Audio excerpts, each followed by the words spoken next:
Hello again. We're going to talk about the sense of truth. First, the sense of truth must be found in order to know the true self, in order to be enlightened. And as Patanjali said 22 to 2400 years ago, he wrote these beautiful thoughts down, and among his first thoughts were yoga is control of the waves of the mind stuff or consciousness. Yoga is control of the waves of the mind.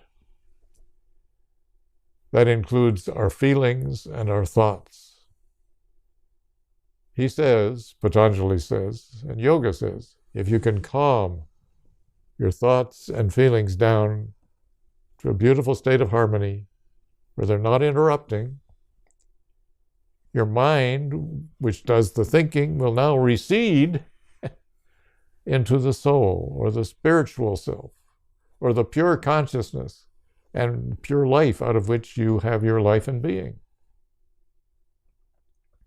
Patanjali said the main ideas or types of ideas that we have to calm down and be free of temporarily are right knowledge, as you know from our other talks, wrong knowledge, memories, numbness of mind, just kind of sleepiness, and fantasies. So long as we're busy doing any one of those, we're ignoring our soul. We're ignoring our true nature.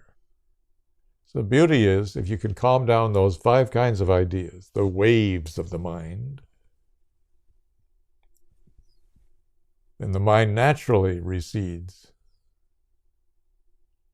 into the soul, or the pure consciousness that gave us the ability to think and feel. So it's pretty magnificent. Today, normally yoga focuses on the soul, spirit. Today we're going to look at the problems of the mind. We're going to examine how to get better control of the 5 kinds of ideas. And we're going to look at our thoughts.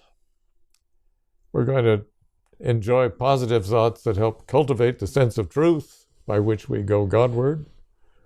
We're going to release destructive thoughts that keep us preoccupied with the world and perhaps with misfortune and misery. You may recall from other talks I've given the 5 states of mind, where we have habitual flows of thoughts and feelings that dominate us, usually. People are dominated by what they're thinking and feeling. So yogis noticed long time ago and wrote it down. And it still applies because we are human and we have minds and hearts. We have lives. The 5 states of mind, maybe we're describing one of your states, or are you a mixed one? Consider. The first and toughest state of mind is distraught. It can only think about troubles, frustrations, fantasies, memories, yes, of despair, anger, pain, frustration. We're just hurting. We're hurting beings. We're distraught. We can't think happy thoughts for an afternoon.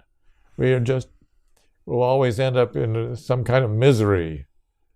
That's the distraught mind. That's the momentum that a lot of people live in. It's so unfortunate.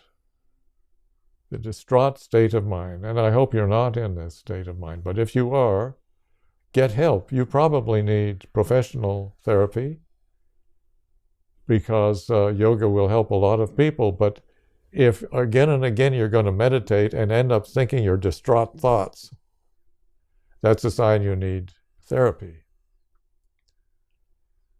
Because in meditation, you can have negative thoughts, but if again and again you're stuck in a distraught state of mind, you can only dwell on thoughts, feelings, memories, fantasies of anger, pain, sorrow, frustration, disappointment. When I was in India, a man in an orange set of robes, looking like a yogi with long hair, was raving outside the courthouse I think it was in Delhi. And he was famous because he had been a lawyer, and he put a year or two of his life into one case which he was sure he would win. He lost the case and became mad. He entered a distraught state of mind, and he was shouting and screaming daily outside the courthouse. Very distraught state of mind. Or someone could die, and you could get permanently distraught. Or your business, after all that labor, fails. You could be distraught. It's about the mind not only having these thoughts, it's the mind and the emotions are dwelling on it and can't stop dwelling on it. Okay? Stupefied. You can only dwell on things you really want. It could be cars. It could be the opposite sex. It could be anything that you just get stuck on. Money making. You could get distraught. We had the story of the donut king, utterly wealthy, making donuts for the masses, but he went to Vegas and got the gambling stupefied mind. He gave up one shop after another so he could keep gambling. He lost his house. He had a mansion. Stupefied mind is you can only dwell on something you want. It's like an addiction. It is an addiction. Stupefied mind. I want, I need. And I tell the story, you've probably heard it before if you've heard some of my other tapes, but I was asked by my minister, who was also the head of a Bible school in our hometown. He wanted to bring me along to visit a man in jail. This young man had made headlines. This young man, his mom thought he would benefit by going to Bible school. So he's living in the Bible school, at the dormitory, and he makes the front page of the local newspaper. He stole a car. This young man, about my age, could only think of cars. Car parts, car features, different cars. He's just into cars. So he caused a tremendous sorrow in the Bible school that one of their students stole a car. So I didn't know him before, but I went with the minister. We went to see him in jail. He had nice clothes. I mean, everybody had the same clothes, of course. I think it was orange suits at the time. And so what did we talk about? He wanted to talk about cars for 2 hours. He's just stupefied in mind. He can't think of anything else. And that's why he stole this car. He just was, what should we say, absorbed or addicted to car thought and car consciousness. But he certainly knew a lot about cars. And guess what he had for reading material? Car magazines.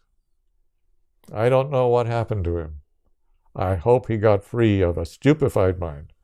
But you can be stupefied about many things you want.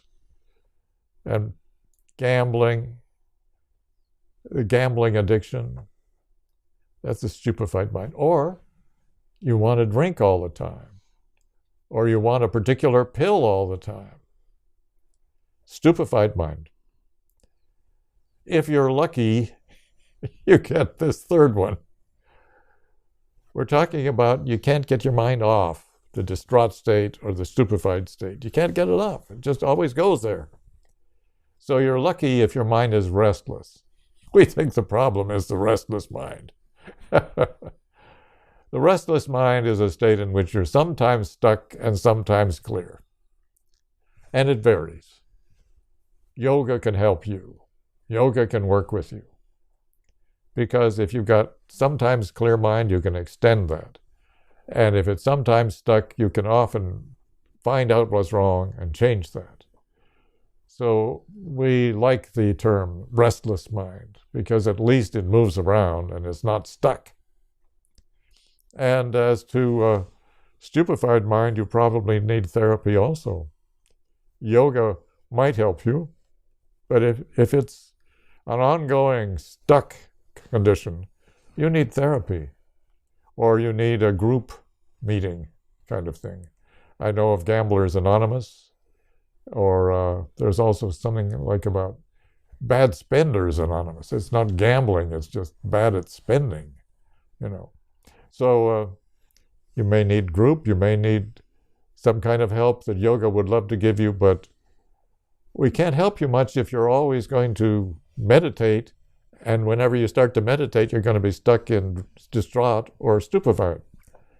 So, restless mind, sometimes stuck, sometimes clear, and you get more and more clear when you practice yoga, and you get less and less stuck when you practice yoga. As a result, you're able to, through the restless state, still your mind for periods of time. One-pointed is this next state. You can hold a thought in mind and not have it taken away from you by some dynamic. You're able to hold a thought or a stream of thoughts on a subject for a while, for minutes maybe. One sign that you're one-pointed and that you are really going to become a good meditator. One-pointed, oh boy. They open the doors for you, one-pointed people. They open the doors in yoga. If you can select different points, you know, your one-pointedness can apply to this or that or that. But it's a great asset in business or in life to be able to be one-pointed at least. I don't know what it says, but Napoleon was famous for being extremely one-pointed. Even in battle, he could focus on something and just go so intensely into it. And he was also able to wake and sleep just quickly. You know, when you're in battle, you wake up or you catch a few winks. Anyway, one-pointed mind. And most of the people we admire who invent things or compose beautiful works or paint well, almost all the people we admire got to one-pointed. We like them because they accomplished something. One indication, when you're thinking a thought and it goes away, does that same thought come back? No other thought intervenes. That's a sign you've developed a one-pointed mind. It stays on the subject even if it goes away. It'll come back, and it'll be that point. The stream of thought stays. No other thought intervenes. You're a champion human being if you're one-pointed. Hardly anybody's one-pointed. Well, one-pointed isn't the ideal. One-pointed leads to the ability to focus the mind on whatever you'd like, and also make the mind completely clear. You don't have to use your mind all the time. You don't have to think all the time. You can make your mind clear, free of thought. When it's clear and free of thought, the mind can experience soul and spirit and enlightenment. Isn't that wonderful? That's how, that's why I love yoga, because many studies inspired me, but yoga told me how. How to know where I was, how to make the next step. I love it. So when your mind is clear, you're free of thought, free of memories, free of the old wounds. You can abide in a high state of consciousness. You're ready to experience. Pure mind is soul, or pure mind recedes into soul, and you are free for a while, maybe as wild as you like. I mean, as wild as you like. You're free of having to think. You can just stay. When you're just clear like this, what would you call that place? It's peace. So you can have peace and be aware of peace. And then peace, if you abide in peace a while, well, I guess I may as well get into it. Bliss comes. Ecstasy occurs here and there, usually in the chest or the head. And the ecstasy develops your nervous system to experience self-realization, discovery of your soul, and ever new joy. You can claim your inheritance, your spiritual inheritance. So, how are you doing? Are you restless? Oh, that's good. Have you at will? Are you already by habit nicely one-pointed? Can you be one-pointed today? Can you have a one-pointed state? Well, if you're one-pointed, then you can get clear. When you just stop being one-pointed, and in that beautiful poise, you have peace. Is your mind fun? A real pleasure to have and use? Or is it a burden? Is your mind a tormentor? Is your mind destructive? Is your mind constructive? Is your mind peaceful, blissful? Do an inventory of where you are with your thinking and feeling. Yoga therapy these days is called yoga therapy or yoga psychology, or I have a book, Yoga Depth Psychology. It's a way of working with harmoniously. Your mind as an ally. Your mind as a way to soul and spirit. Your mind as a joy.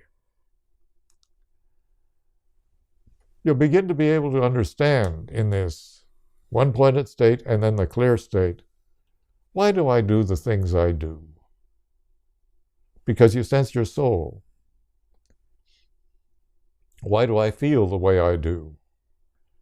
Why do I have this attitude? Why do I have my particular mental collection? Why do I have this personality?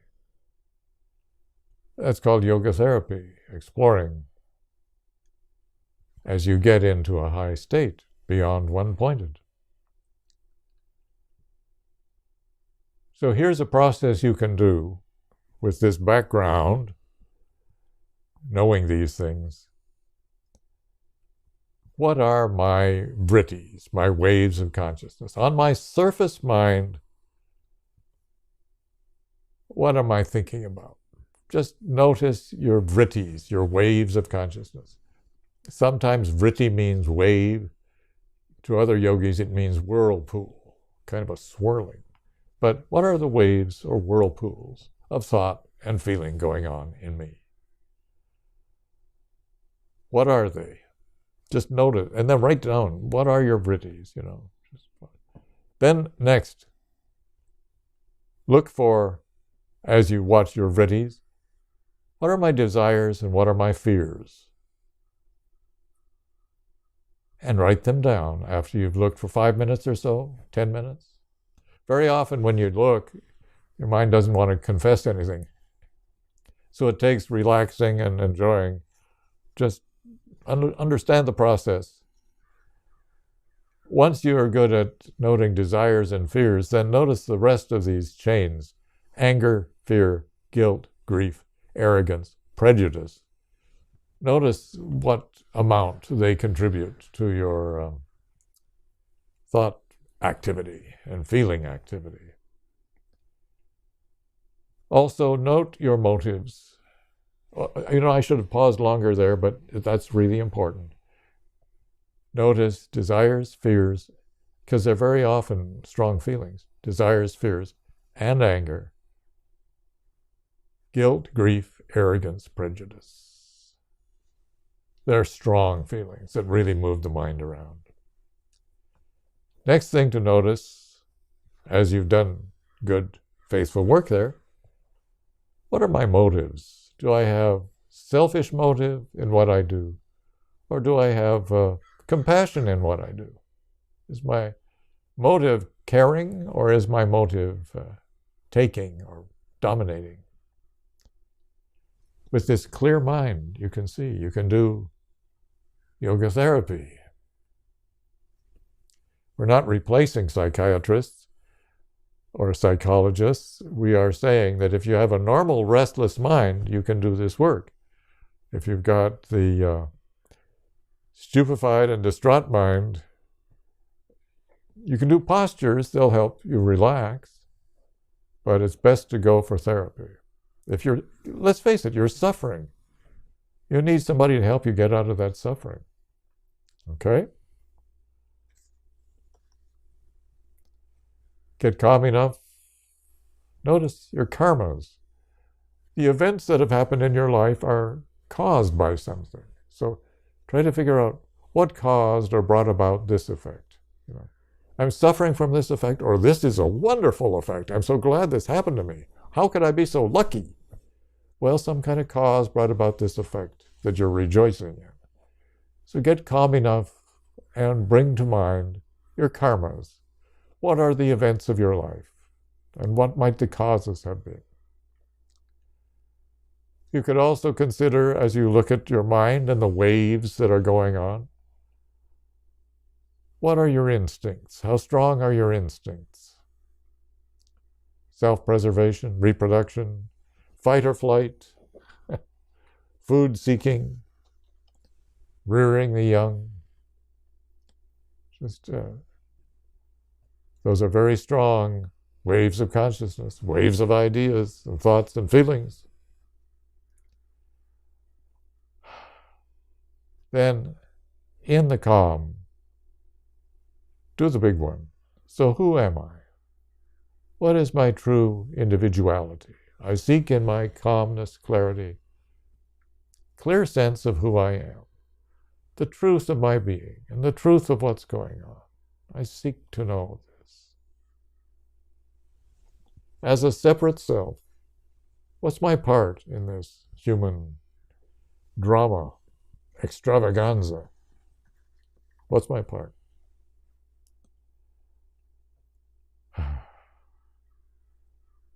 If you want to make progress, understand your mind, consider what's going on in there, and step up to one-pointed and clear. And in clear, new life for you, well, one-pointed, new life for you, we can say that, because it leads to clear. Then in clear comes peace and bliss and joy, and the ability to understand yourself and what's going on. You develop a sense of truth, sense of reality, in which you feel grounded and in which you feel you know what you're doing, instead of confusion and what should we say, distress. Find the way to this sense of truth. Find the way to your mind at its best. I wish you the best with this. God bless and keep you. Jai.